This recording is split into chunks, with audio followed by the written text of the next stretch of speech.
Hello everyone, आज इस video में हम जानेंगे सीटेट पेपर 1 और 2 के लिए चाइल्ड पैडागोजी से रिलेटेड इंपॉर्टेंट टॉपिक्स के विषय में। तो सबसे पहले शिक्षा मनोविज्ञान आता है, एजुकेशनल साइकोलॉजी, जिसमें बाल विकास की अवधारणाओं, स्टेज ऑफ चाइल्ड डेवलपमेंट से क्वेश्चन पूछे जाते हैं। इसमें बच्चा किस अवस्था में कौन सी चीज़ों को अडॉप्ट करता है और कैसे सीखता है, वो सब शामिल होता है। उसके बाद कॉग्निटिव डेवलपमेंट, ये एक इम्पॉर्टेंट टॉपिक है जिससे 2 से 3 प्रश्न हमेशा पेपर 1 और पेपर 2 में पूछे जाते हैं। पियाजे, कोलबर्ग और वायस्क्यू की थ्योरी।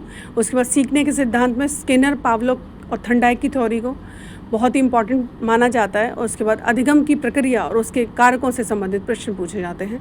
शिक्षण अधिगम की अवधारणाओं के अंतर्गत टीचिंग प्रोसेस क्या होगा क्लास में, उससे रिलेटेड प्रश्न पूछे जाते हैं, जिसमें एक्टिविटी बहुत ही इंपॉर्टेंट रोल अदा करती है और आजकल की नई एनसीईआरटी में इसे बहुत हद तक शामिल भी किया गया है। समावेशी शिक्षा, बहुबुद्धि सिद्धांत, संप्रेषण कौशल, कम्युनिकेशन स्किल्स से संबंधित प्रश्न पूछे जाते हैं। सतत और व्यापक मूल्यांकन, सीसीई से संबंधित प्रश्न पूछे जाते हैं। उसके बाद आता है मोटिवेशनल इंडिविजुअल डिफरेंसेस, प्रेरणा के प्रकार, रुचि, अभिवृत्ति और प्रतिभा से संबंधित प्रश्न, व्यक्तित्व के प्रकार से संबंधित कई प्रकार के प्रश्न पूछे जाते हैं। जो चौथा आता है वह आता है कक्षा प्रबंधन, क्लासरूम मैनेजमेंट, इससे संबंधित अनुशासन के तरीके और कक्षा में शैक्षणिक समस्याओं से निपटान के जो प्रश्न है वह पूछे जाते हैं। किस तरीके से एक शिक्षक अपने कक्षा में छात्र और छात्राओं के बीच अनुशासन को बना के रखता है और किस तरीके से वह निरंतर शिक्षा की ओर अग्रसर करता है, इससे संबंधित प्रश्न क्लासरूम मैनेजमेंट में पूछे जाते हैं। और आगे हम बात करते हैं आकलन और मूल्यांकन के विषय में, असेसमेंट एंड एवोल्यूशन।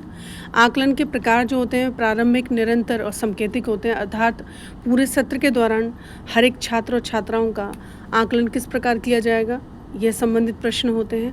योगात्मक बनाम आत्मात्मक मूल्यांकन और ब्लूम टैक्सोनॉमी को भी इसमें शामिल किया गया है। डायग्नोस्टिक और रेमेडियल क्लास जो टीचिंग है वह बहुत इंपॉर्टेंट रोल अदा करती है मूल्यांकन में और आकलन में, क्योंकि कुछ बच्चे जो वीक रह जाते हैं उनको निरंतर उन बच्चों के साथ लाने के लिए भी इस तरह की क्लासेस स्कूल के द्वारा प्रोवाइड की जाती है। पेपर 1 और 2 में चाइल्ड पैडागोजी एक अच्छा खासा मार्क्स रखता है, तो आप अगर इससे रिलेटेड अच्छे से पढ़ते हैं तो आप अच्छे से मार्क्स ले सकते हैं और साथ ही में पेपर को इजीली अपनी अंडरस्टैंडिंग के बेस पे भी आप क्लियर कर सकते हैं। सीटेट से जुड़ी हुई ऐसी महत्वपूर्ण जानकारी के लिए आप मेरे चैनल को लाइक करें, शेयर करें और सब्सक्राइब करें और बेल आइकन को प्रेस करें ताकि आगे आने वाली वीडियो की नोटिफिकेशन आपको मिल जाए।